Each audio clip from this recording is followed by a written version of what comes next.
Jesus' birth was a night of rejoicing and worship, attended by angels and poor shepherds, parents and beasts. He was born lowly on earth, but welcomed by all heaven.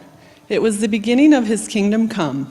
On that magnificent night, wise men from the east, who were reading the stars, saw the sign that the king had been born. They must have known of the prophecies. They must have been amazed. So they came, journeyed from far away, a journey that took months. They came to see the child that had been born in Bethlehem on that blessed night. Matthew chapter 2 recounts this story, beginning in verse 1. After Jesus was born in Bethlehem in Judea, during the same time of King Herod, Magi from the east came to Jerusalem and asked, "Where is the one who has been born King of the Jews? We saw his star when it rose and have come to worship him."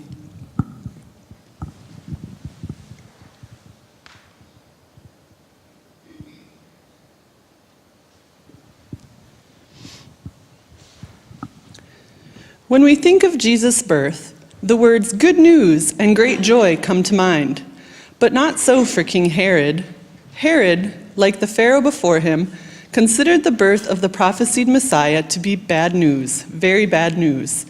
Matthew tells us, when King Herod heard this, he was disturbed, and all Jerusalem with him. When he had called together all the people's chief priests and teachers of the law, he asked them where the Messiah was to be born.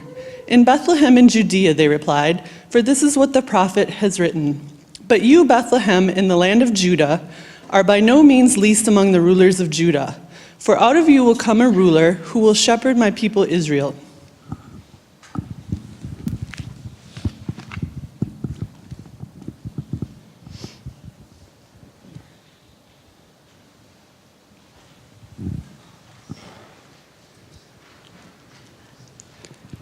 Herod had risen to his position as a local king through being crafty.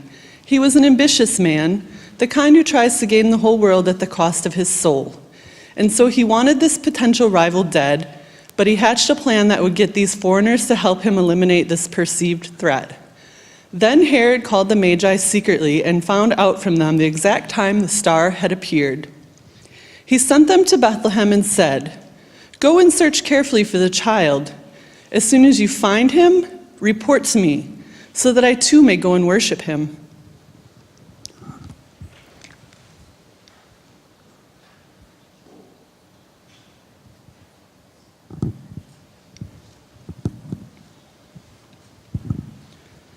The wise men had come as far as they could on their own.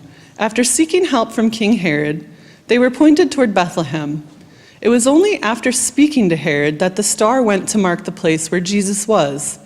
It seems God had wanted Herod to hear the good news and for all Jerusalem to know, even though they would not respond the way they should. Matthew goes on to tell us, after they had heard the king, they went on their way, and the star they had seen when it rose went ahead of them until it stopped over the place where the child was. When they saw the star, they were overjoyed.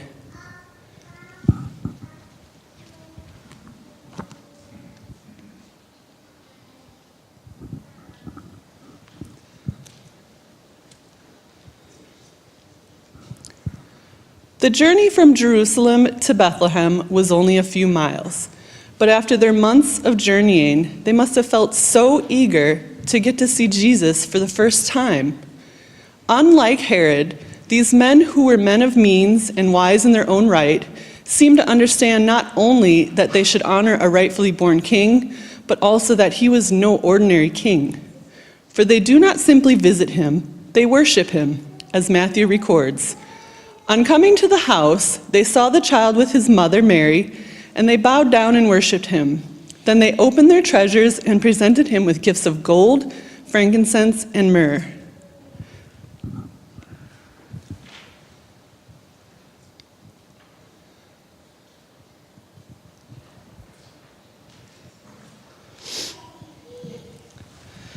These men may not have been Jewish, yet they gave gifts of great value to honor the one true king. They were men of great status, yet they bowed low to what appeared to others to be simply a small child. They had dropped everything else going on in their lives to pursue this one purpose, the meeting of the Christ child. At this time of year, we get so busy that we can hardly take time away from wrapping presents and going to parties and preparing food and traveling to stop.